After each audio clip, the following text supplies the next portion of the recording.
قریب ہونا ہے۔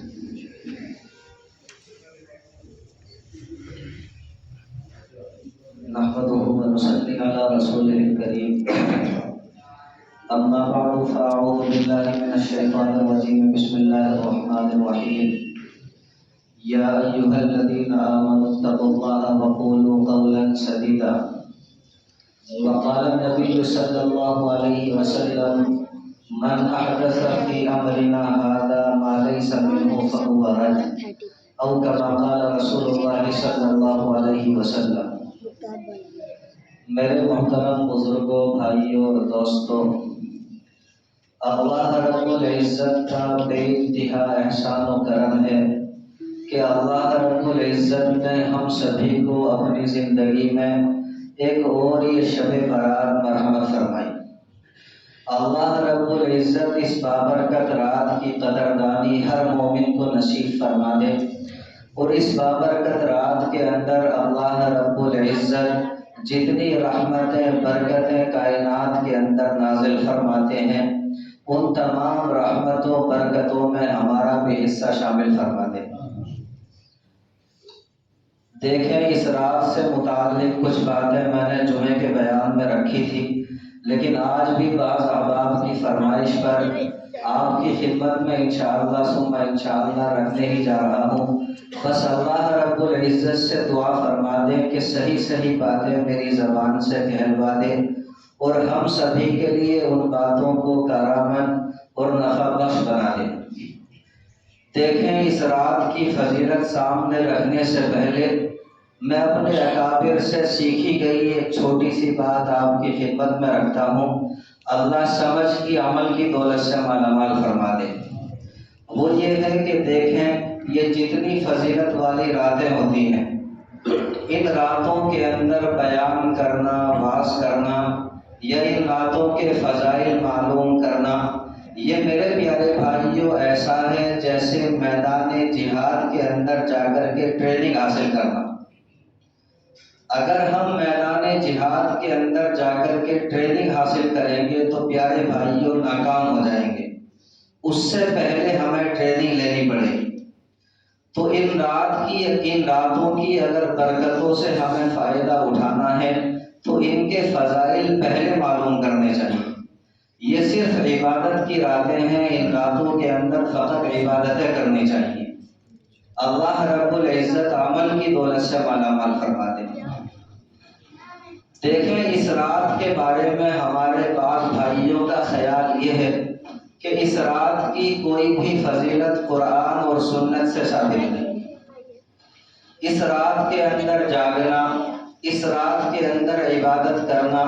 اس رات کے اندر عبادت کرنے کو خصوصی طور پر باعث اجر و ثواب سمجھنا، یہ بے بنیاد ہے۔ بلکہ بعض حضرات نے اس رات کے اندر عبادت کو بدعت سے بھی تعبیر کیا ہے، چونکہ اس رات کے بارے میں ہمیشہ سے لوگوں کے ذہنوں میں مختلف قسم کے سوالات پیدا ہوتے رہے ہیں۔ اس لیے میں مناسب سمجھتا ہوں کہ اس رات کی حقیقت سے متعلق باتیں آپ کے سامنے رکھوں۔ اللہ رب العزت ہر مومن کو صحیح حقیقت حال سے آگاہ فرما دے۔ اس سلسلے میں دیکھیں، میری آپ سے سب سے پہلے ایک مختصر سی گزارش ہے۔ وہ گزارش یہ ہے کہ ایک بات آپ ہمیشہ یاد رکھیں، ایک بات ہمیشہ یاد رکھیں کہ جس چیز کا ثبوت قرآن مقدس کے اندر نہ ہو، احادیث مبارکہ کے اندر نہ ہو، صحابہ کرام کے حالات میں نہ ہو، تابعین تبع تابعین کے حالات میں نہ ہو، بزرگان دین کے عمل میں نہ ہو، اس چیز کو میرے پیارے بھائیوں دین کا حصہ سمجھنا بدعت ہے۔ اسی طرح ایک اور بات ہمیشہ یاد رکھیں کہ اپنی جانب سے کوئی ایک طریقہ گڑھ کر اس پر چلنے کا نام دین نہیں ہوتا، بلکہ دین نام ہوتا ہے اتباع کا۔ کس کی اتباع؟ نبی کریم سرور دو عالم صلی اللہ علیہ وسلم کی اتباع، آپ کے پیارے اصحاب کی اتباع۔ اسی طرح تابعین، تبع تابعین کی اتباع، اسی طرح بزرگان دین کی اتباع۔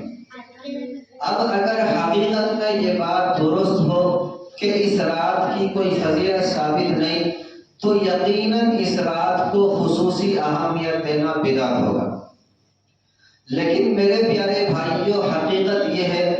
کہ شب برات کے بارے میں یہ کہنا بالکل بالکل غلط ہے کہ اس رات کی کوئی بھی فضیلت حدیث سے ثابت نہیں۔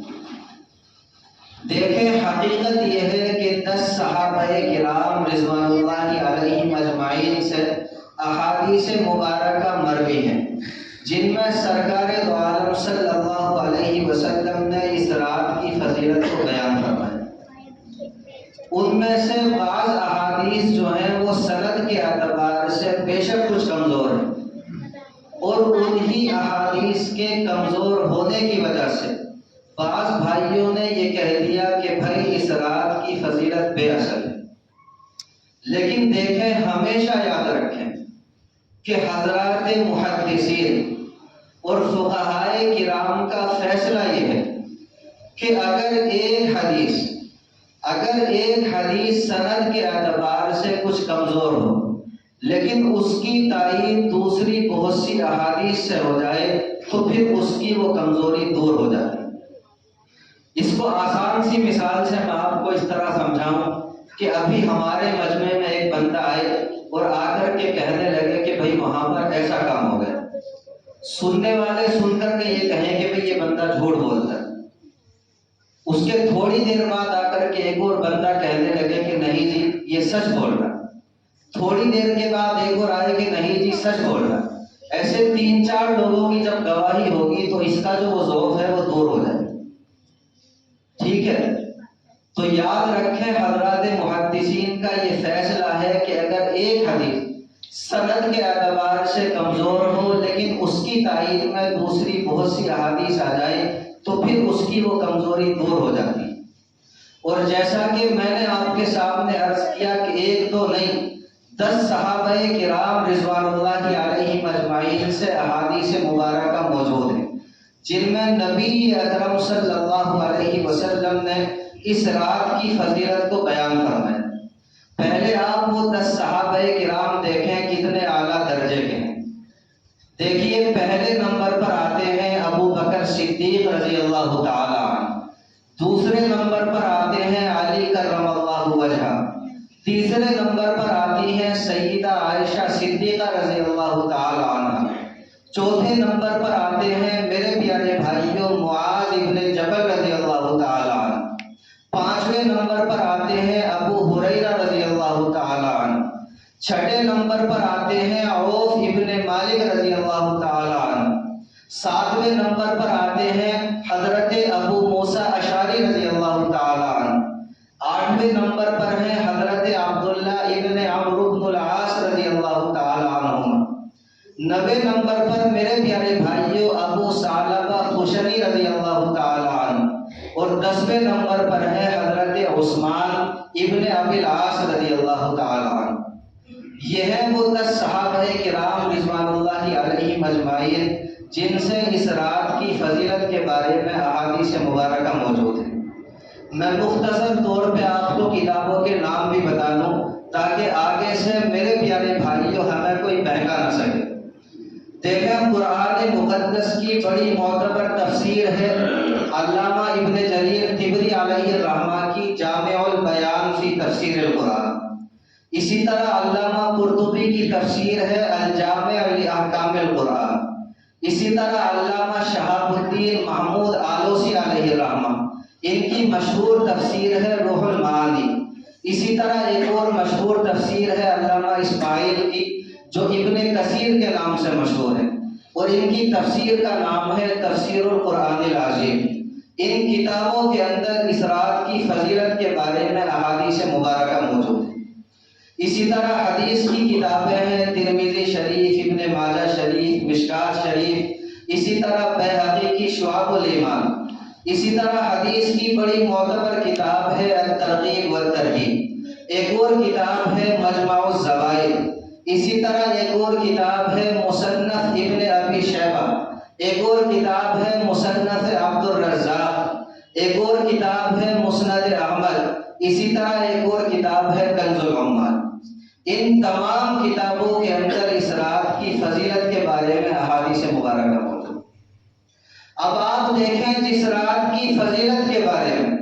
جس رات کی فضیلت کے بارے میں 10 صحابہ کرام رضوان اللہ علیہم اجمعین سے احادیث مبارکہ موجود ہوں اور احادیث کی اس قدر کتابوں کے اندر موجود ہوں، اس رات کی فضیلت کو بے اصل کہنا، اس رات کی فضیلت کو بے بنیاد کہنا، یہ میرے پیارے بھائیوں کہیں کا انصاف ہے۔ اسی طرح دیکھیں ایک اور مثال آپ کے سامنے رکھوں، آپ امت مسلمہ کا جو سب سے بہترین دور ہے یعنی صحابہ کرام رضوان اللہ علیہم اجمعین کا دور، اسی طرح تابعین تبع تابعین کا دور، اسے اٹھا کر کے دیکھ لیں، اس رات کے اس دور کے اندر بھی اس رات کی فضیلت سے فائدہ اٹھانے کا اہتمام کیا جاتا رہا۔ لوگ اس رات کے اندر عبادت کا خصوصی اہتمام کرتے رہے، چنانچہ علامہ ابن تیمیہ علیہ الرحمہ کے ایک مشہور شاگرد ہیں حافظ ابن رجب حنبلی علیہ الرحمہ،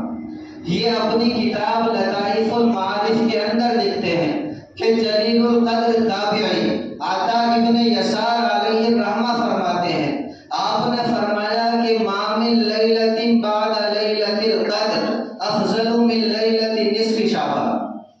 کہ شب قدر کے بعد اللہ رب العزت کے یہاں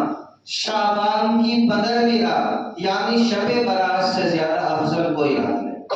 اس لیے اس رات کے بارے میں یہ کہنا کہ بے بنیاد ہے اس کی فضیلت، یہ بات میرے پیارے بھائیوں درست ہے۔ دیکھیں صحیح بات یہی ہے کہ یہ رات بڑی ہی فضیلت والی ہے، اس رات کے اندر جاگنا، اس رات کے اندر عبادت کرنا یہ خصوصی طور پر اہمیت رکھتا ہے۔ اللہ رب العزت ہم سبھی کو اس رات کی قدردانی کی توفیق فراہم فرمائے۔ دیکھیں اتنی بات درست ہے کہ اس رات کے اندر عبادت کا میرے پیارے بھائیوں کوئی بھی طریقہ مقرر نہیں۔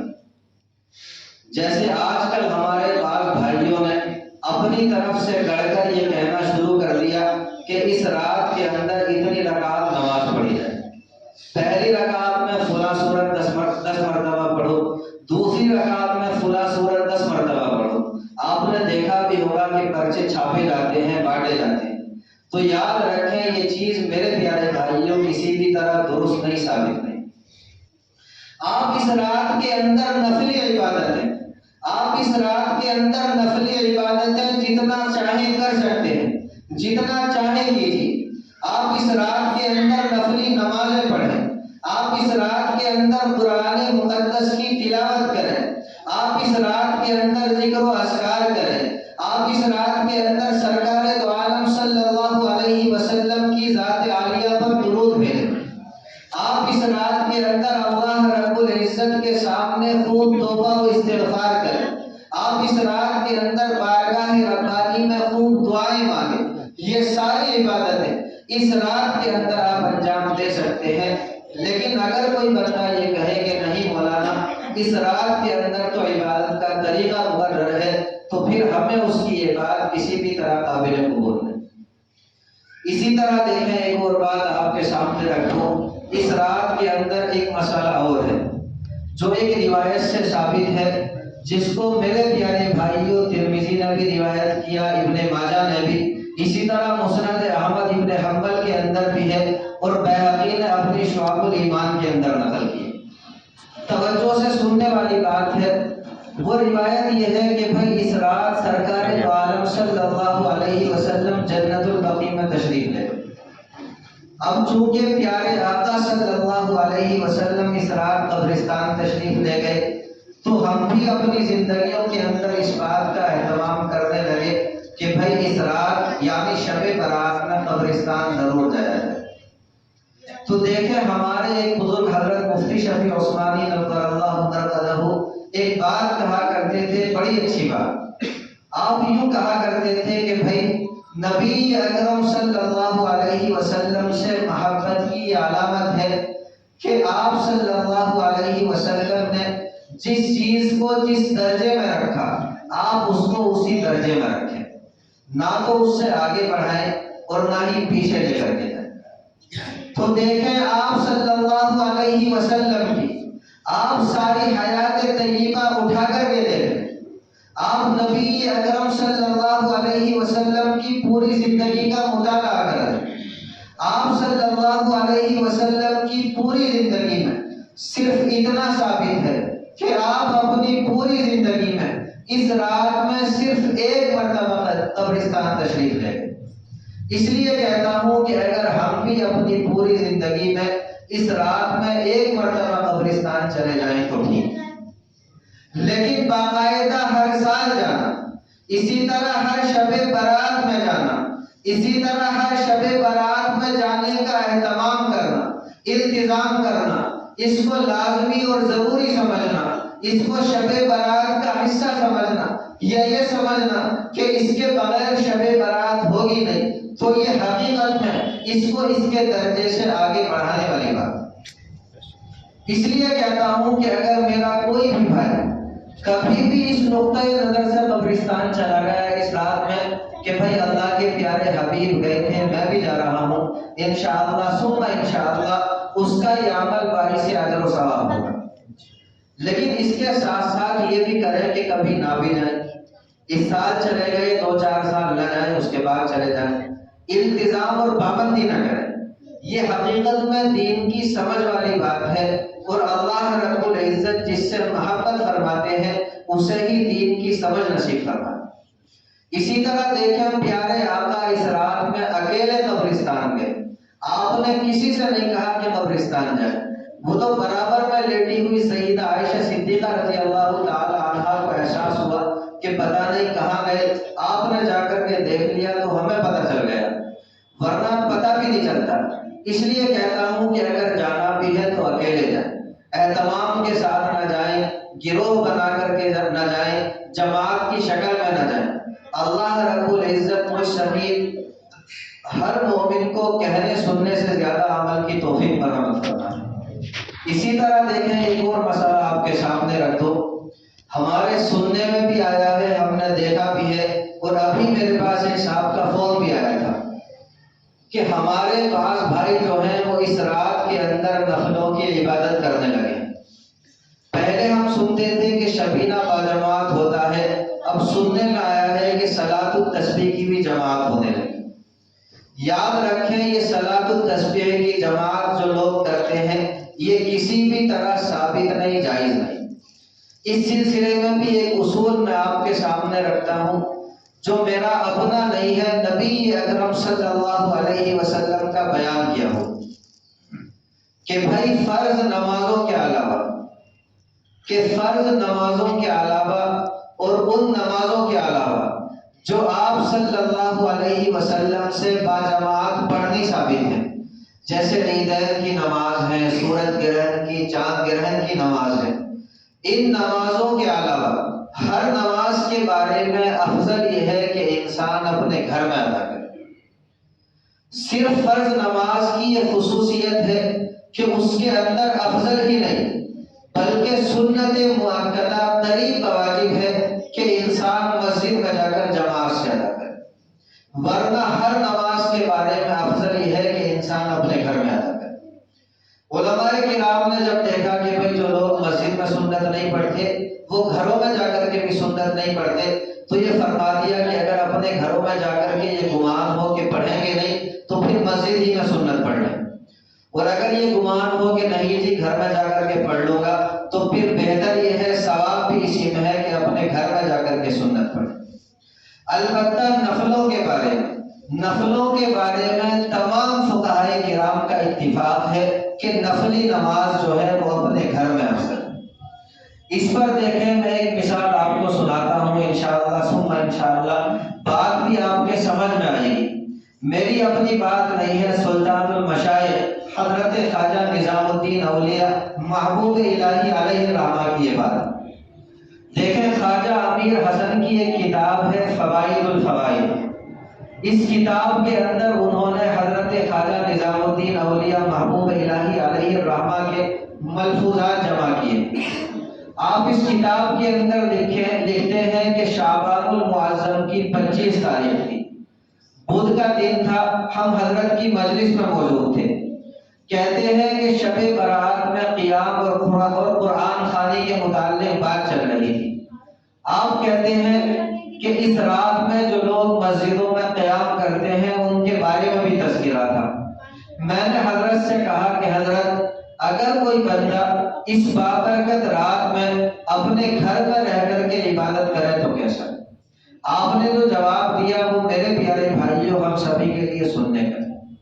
آپ نے فرمایا کہ اگر کوئی بندہ اس رات میں اپنے گھر میں رہ کر قرآن مقدس کا ایک پارہ پڑھے، یہ بہتر ہے اس سے کہ مسجد میں جا کر کے پورا قرآن کریم پڑھے۔ تو یاد رکھیں نفل عبادت وہ اپنے گھر میں افضل ہوتی ہے، اس کا مقصد یہ ہوتا ہے کہ بس میں ہوں میرا اللہ ہو، تیسرا ہمارے درمیان میں کوئی بندہ آنا نہیں چاہیے،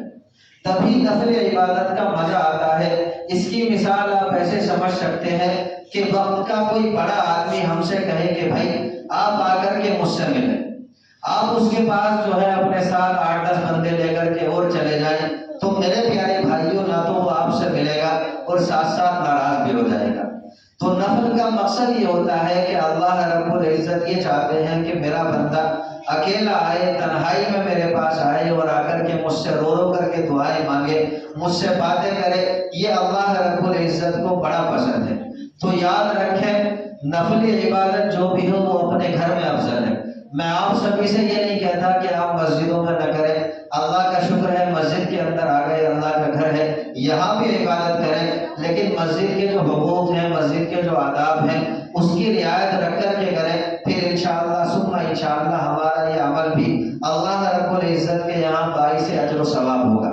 یہ کچھ باتیں جو مجھے ضروری لگی وہ میں نے آپ کے سامنے رکھ دی، باقی دیکھیں ایک بات رہ گئی، وہ ہے 15 شعبان کے روزے کی۔ آپ نے دیکھا ہوگا کہ ہمارے اکثر بھائی اس رات میں عبادت کر کے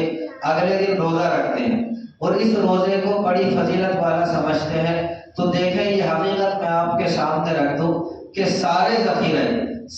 ذخیرہ احادیث کے اندر فقط ایک حدیث ملتی ہے جس کو ابن ماجہ نے روایت کیا ہے اور بیہقی کی شعب الایمان کے اندر یہ روایت درج ہے، جس میں یہ کہا گیا ہے کہ اس دن کا روزہ رکھو۔ باقی کسی اور جگہ پر یہ روایت نہیں ملتی، اور اس روایت کے بارے میں علماء کرام نے لکھا ہے کہ بہت ہی زیادہ ضعیف ہے۔ اس لیے اس روایت کی وجہ سے 15 شعبان کے روزے کو سنت سمجھنا یا سنت سمجھ کے رکھنا تو درست نہیں، البتہ مستحب سمجھ کے رکھ سکتے ہیں۔ اس سلسلے میں دیکھیں آپ کو ایک مشورہ دیتا ہوں کہ اگر ہم سبھی کو 15 شعبان کا روزہ رکھنا ہی ہے اور میں بھی انشاءاللہ رکھوں گا، تو بس نیتوں کو تبدیل کر دیں۔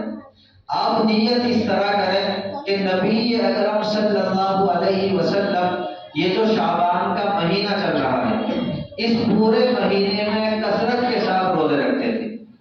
یعنی آپ صلی اللہ علیہ وسلم سے اس پورے مہینے میں پہلی تاریخ سے لے کر 27 تاریخ تک روزہ رکھنے کی فضیلت ثابت ہے۔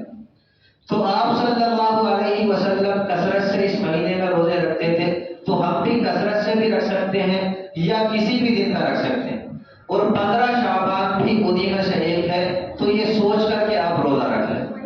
اور دوسری نیت اس طرح کریں، آپ نے سنا ہوگا پڑھا بھی ہوگا کہ نبی اکرم صلی اللہ علیہ وسلم ہر مہینے کے ایام 20 کے روزے رکھتے تھے، یعنی ہر مہینے کی 13، 14 اور 15 تاریخ کے روزے رکھتے تھے اور ہمیشہ رکھتے تھے، تو یہ 15 شعبان ان میں سے بھی ایک ہے۔ تو اس طرح دو نیتوں کو ایک ساتھ جمع کریں پھر روزہ رکھیں، انشاءاللہ ثم انشاءاللہ ہمارا یہ روزہ باعث اجر و ثواب ہوگا۔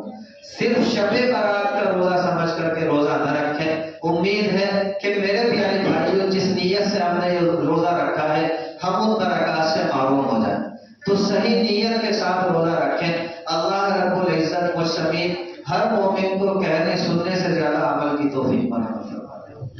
فرمائے۔